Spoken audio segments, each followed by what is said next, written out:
Hey everybody, Scout Crafty here again. Welcome back to the show. Hope you're all doing well. We have another good show planned for you today. We got a bunch of stuff going on. We are in August now, which is great for me. It's the end of summer coming close, which is not my favorite season. But weather's getting really nice here. We got a couple nice days coming up. We went upstate. We had a few things going on, but we had an eventful week, and I want to share some of the things with you. First, I want to start off a quick poor man's flea market find, and then we'll get into a restoration, and then a couple show and tells. So let's get started right away. It always amazes me the type of things I find on my walk. Look at this, a bag of balls. Isn't that something? I had a desire to take these to toss in maybe somebody's pool if I knew it was a prank. Check this out. I'm on 9th Avenue. I never saw this before. Look at this fire hydrant. Look at it looks like an tamper-resistant top on here, right? Because that's normally a 5-sided bolt on here. And look at this. This spins, but it doesn't come off. So I don't know. It's got to be tamper-resistant. So isn't that cool? I never saw that before. Let me know, some of you firemen. Let me know if you've seen these, or are they common? This is a house right down the block from me that's moving, and they threw out a cabinet, I guess a homemade cabinet from years ago, but look what's stuck or screwed down to the bottom of that cabinet. I gotta go home, get a screwdriver, come back and get this. Okay, so here's the under cabinet light that I found the other day, and now I don't know if it worked. The first thing you have to do, I think it works, because again, the cabinet was thrown. If it was just this thrown out, you'd say, oh, it's a 50-50 chance, but let's plug it in, okay? It does look like it needs a little repair, but maybe that's from just being thrown like that. So let's plug it in and see if it works, okay? So here we go. We're plugged in. Wow, look at that. Look at that. How nice is that? Okay, so let's go about fixing it and see why it's bulged like that and repair this. Now, these clips here, seems like you just take a screwdriver here and you move this back. There's a plastic and it will pop out. And you do it on both sides until this comes up. It's a little tricky to get to here, but you got to get the right size screwdriver. Move that plastic part back until this raises up and pops off. Okay, here we go. We opened it up now. Let's take a look at what we got. Gone are those days of the big ballasts and stuff. Look at this little electronic ballast that's in here. Very small. And that's it. And the only thing... Now, somebody had, I guess, butchered it up when they were screwing it in. That's why they put some... But other than that, the only thing that has to be repaired is this wire has to be put back in here. And this turned sideways and fed through the side like that. And that's it. Let's clean it up. Put it back together. Okay, everything's back together the way it should be. You know, it says here, if you look closely, it says replace with F15 T8 bulb.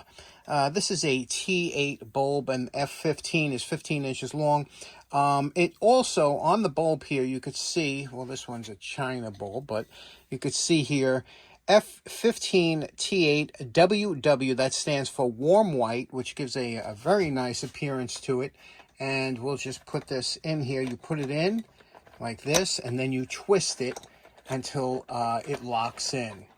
And then once it locks in, just give it a twist and try and grab it on both ends until you feel that snap. And when it snaps in like that, you're good to go. Okay, so there we go. What do you think about this find? Now, this could be mounted this way, where you have mounting holes. You can mount it up underneath the cabinet, or there's mounting holes in the back that you can mount it against. But what a nice light this is, huh? Very lightweight.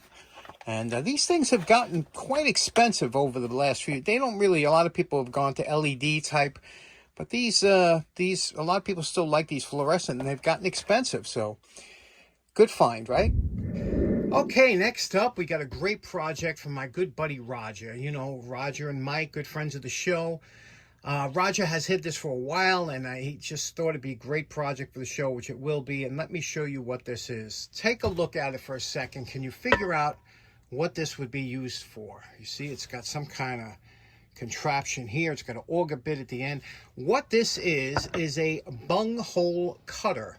Now, on old kegs and barrels that held whiskey and liquids, water, whatever, you would put a spigot into it, and the spigot is called a bung. And it would fit into a tapered hole, and this would make a tapered hole that would fit the bung that you could disperse the liquids or whatever's in the drum. Now, this is very rare. You don't see too many of these anymore because you don't see too many drums. Now we have barrels, 55-gallon barrels and everything, and they're seamless. But the old days were wooden kegs, and this was the bung hole maker. Very unusual tool, but it looks like something that would be a fun cleanup. Something. Now, over here, this has a threaded area on this T, which probably had 2 short pieces of pipe to turn it. Now, I love pipe, always have, but I went to Lowe's to pick up a section of pipe. Pipe has gotten extremely expensive, and this pipe here is made in India. So that's where a lot of cast iron and things like that is made now in India. But this is galvanized pipe. Black pipe would work, anything would work. The problem is, like I said, that they're prohibitively expensive, the pipe now. But there's a pro tip here. Pro tip, if you look throughout all the pipes, a lot of times there's a yellow sticker. Whenever you go to Lowe's, you got to look for the yellow stickers. That's clearance. And this was on clearance. Now, normally this pipe would run quite a bit of money. You could see what this pipe used to cost. And with the clearance, it was down to this price. So I really scored with this. So we're going to cut this off, make a couple handles. But first, let's clean this up. And first, let's take it to the wire brush.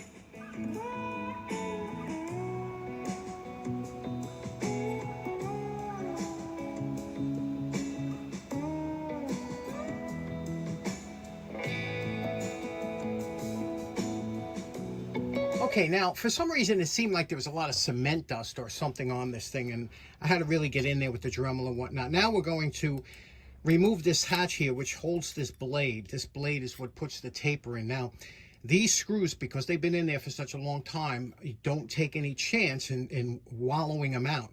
The way to do it, the first thing we did, we took the Dremel, we got in there, we got any of that crust and everything that was out of there, rust or whatever you have. Then we took a dental pick. Went around with a dental pick, picked out every possible thing we could get in. Then we hit it with the torch, a little 50-50 on there, put it in the vise, and using a good screwdriver that has a good fit.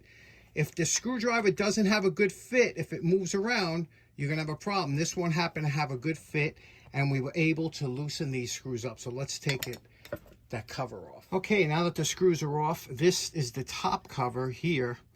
You can see it's a little rusted underneath. Here is the blade. Now this blade, you could see these slots on here. That's to allow it to be moved out or in, and you could get a couple uses out of this blade before you have to replace it. And you'd have to sharpen it, and we have a little chip on one edge. But you could see the blade here, and then this is the housing. So let's clean that out.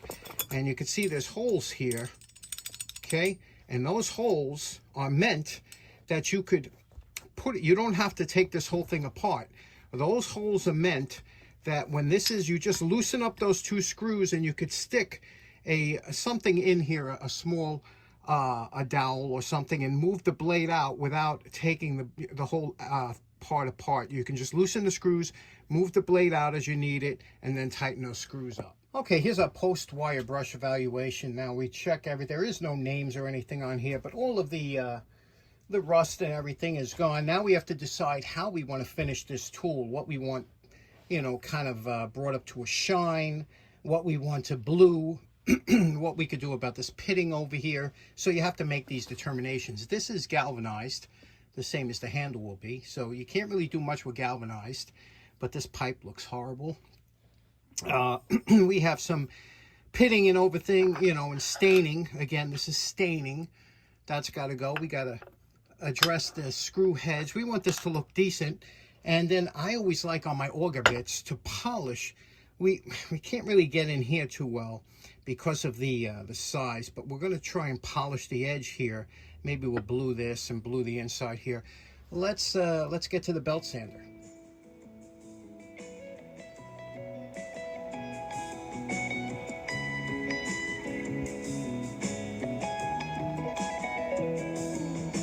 Okay, we're about 2.5 hours into the project here, and you can see what we did. How nice is that, huh?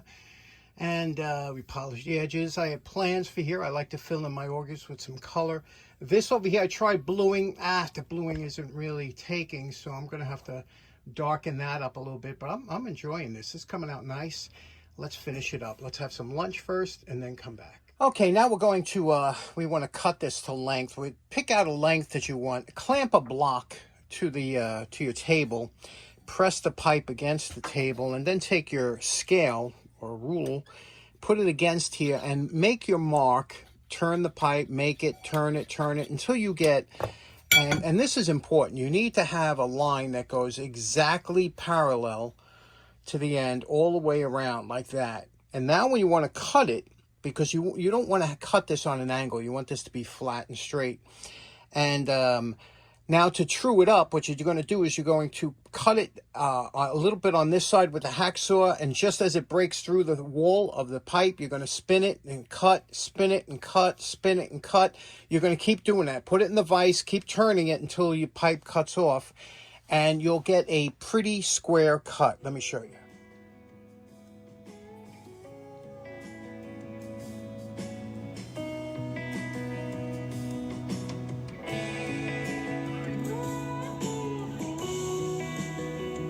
Okay, we cut the pipes to length now. Now, if you think that cutting a pipe is a simple thing, now here's a square, right?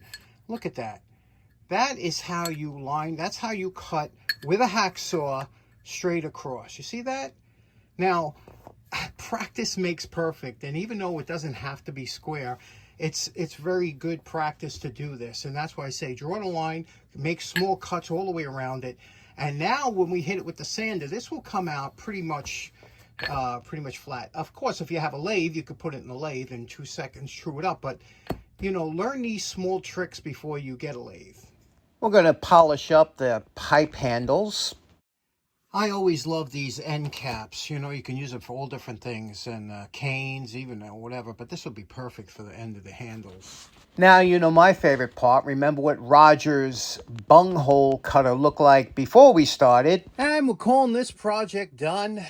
What do you think about how this came out? This was a real fun project. I know Roger would get a kick out of this. Let's take a look at what we did here. Let me zoom you in a little bit. First of all, remember those screws are all buffed up. Look at them. Made those screws like new. Blade has been sharpened, put in here like that, polished, and of course the auger. Now I always love doing that polished end with the auger, with the red in the middle. It just looks so classy. Again, polished the whole barrel of this thing. Did this in a black so that it doesn't look out of place. Polished it. Remember how this thing looked all, the transition here between the base and the top looked all messed up. And the galvanized, we just polished that a little bit. The end caps on there, these will screw out. I'm going to make a wooden box for this that I could put the ends next to it when I'm storing it in the box, but I got to clean off my table saw first. But how nice is this? What do you think about this now? Isn't that a pretty tool? Unusual, but something that's really nice. Okay, next up, last week I'm watching my good buddy James from Time Flies in the Shop, and James found a fantastic deal on this whale Ply Wrench at one of his yard sales that he went to. He got it for a steal. And I said, I got to have it. I got to add it to my collection. I have a nice collection of NOS and all different types of locking pliers. Locking pliers were really popular back in the 40s, 50s, things like that. And but until Peterson basically, once they came out, they pretty much got most of the sales of in the locking plier division. And this Ply Wrench, though, again, Whale was another company, a slightly less expensive company, but a good plier, locking plier. But this one here, the Ply Wrench, was different because of it had a jaw that would swivel. Now, these have become wildly popular, collectible on eBay, along with other tools that I mentioned, like the Crescent T screwdriver that I told you if you can buy one years ago. Those things have gotten prohibitively expensive. These are the same thing. These are, right now, they run around $25, $30 in used shape. Now, I saw this one after I saw James. I had to go out and buy the best one I could find. This one here was $40 because it's new old stock, and that's a lot of money for a ply wrench. That's what these Malcos run, right? The Eagles. But anyway, let me show you this and why I paid that kind of crazy money. First of all, it comes with a box. You very rarely see these boxes with any type. It's kind of rare to find the box alone. And you can see here, it's the 10-inch ply wrench. Let me show you the wrench itself. There we go. And here's what's interesting. This wrench sold new for $1.39. $1.39. So I paid quite a bit more than that, obviously. But it's a well-made wrench, and let me show you what this does here, what makes this so special. Just like most locking wrenches, you know, it has the knurled nut on the bolt in the back. Here you can see it says Whale. There we go. Whale Tool Company, New York, New York, made in the USA, okay? Now, like I said, what's interesting about this here is the jaw, the swivel jaw. And I'm going to show you how this works and why this is such a great idea that I'm surprised other companies didn't come up with some kind of swivel jaw like this. You see how that swivels like that? That makes, remember we were talking about the parallel, like with these Bernards here? The parallel, when you get a parallel grip, it's a much better grip than when you have regular pliers that just close like this. Let me show you the difference. Okay, here we have our regular Peterson vice grip here. Fantastic tool here. But let me show you the difference in the jaws. Now, let's say we had a clamp on. Let's say this was a piece of metal or something like that. We want to clamp on here. We clamp down on it, and you could see the gaps. You see the gaps in the bottom here.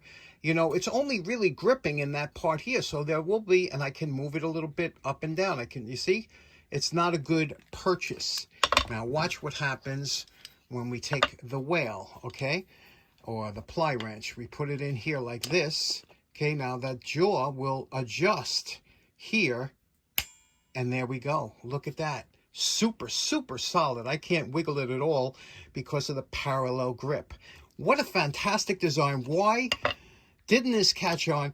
It's very heavy duty. It's well made. It's not like it's cheaply made. Very good tool. So thank you, James, for letting me know about this and including this in my collection.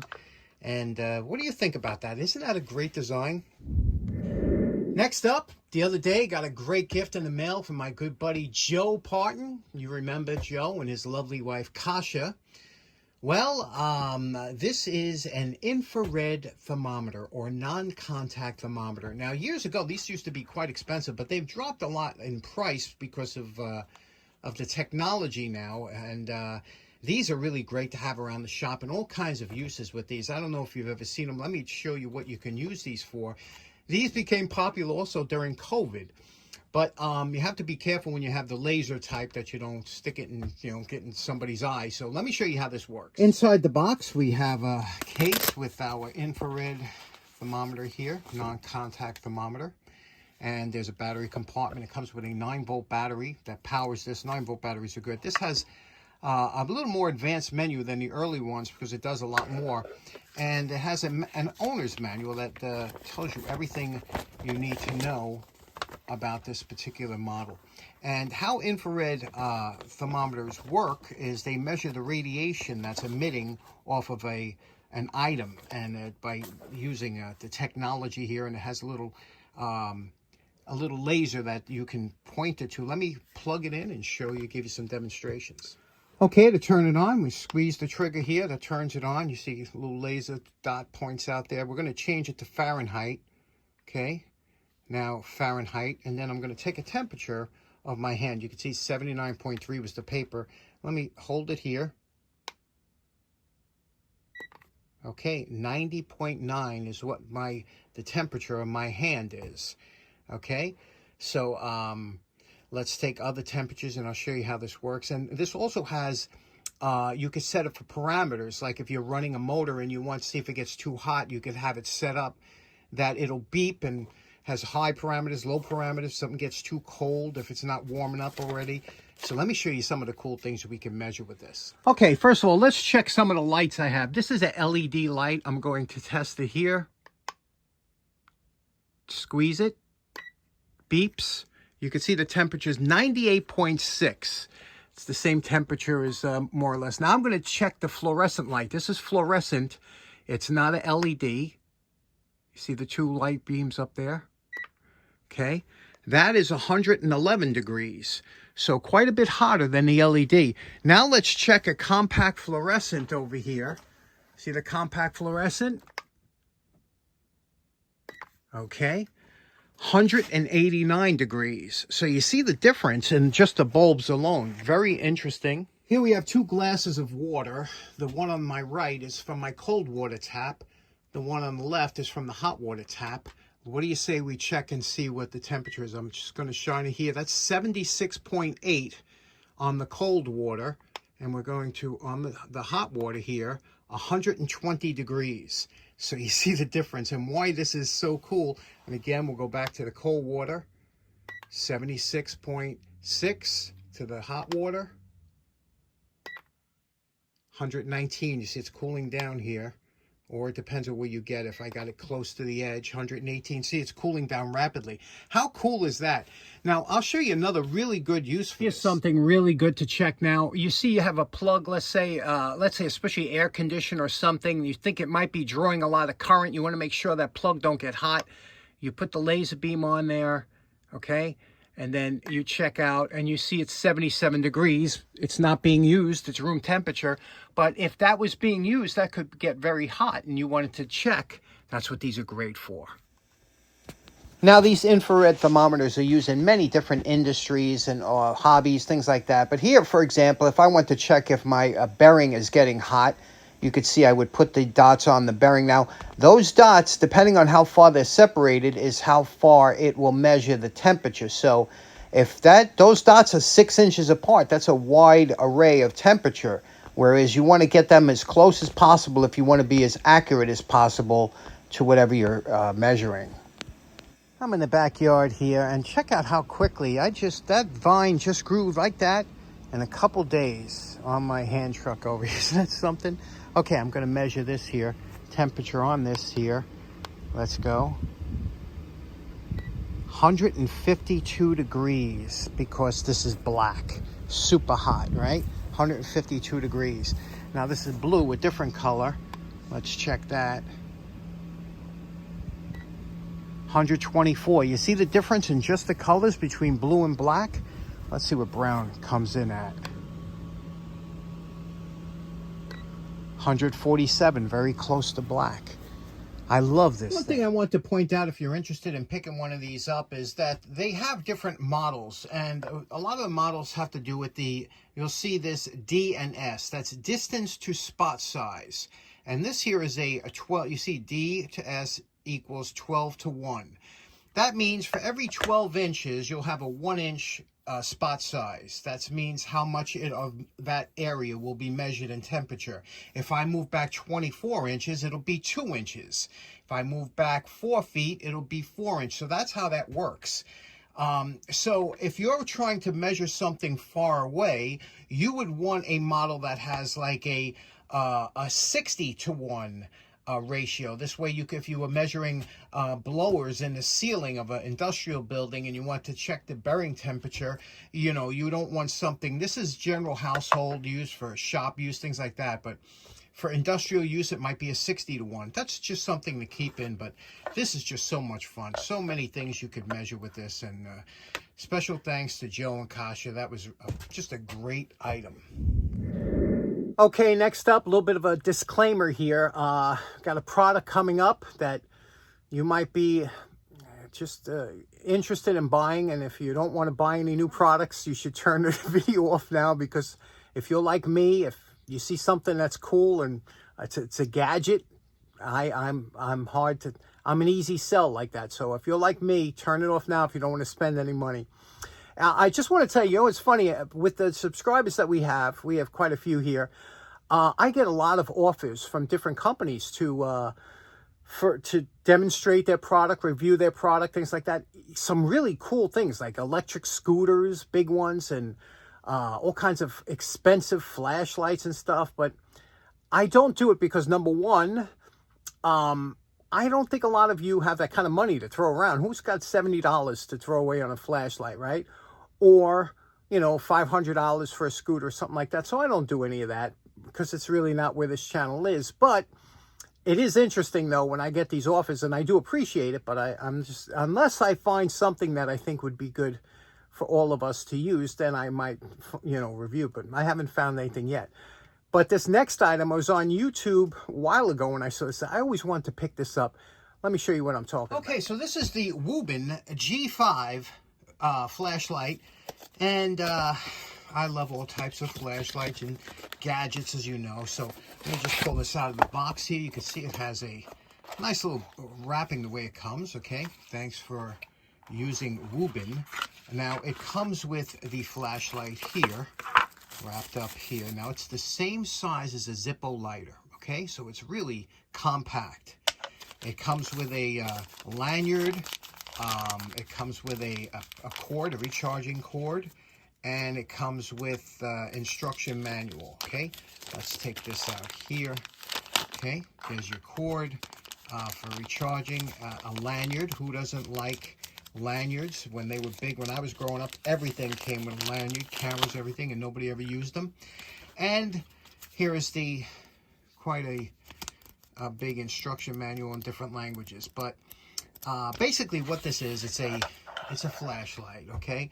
And what's interesting about this one here, it's so small, so it's rechargeable, like I said, and it has a magnet on the bottom here. You could clip this on your hat, and you could pull this clip out, clip it on your hat this way, and this light here swivels 180 degrees, you see?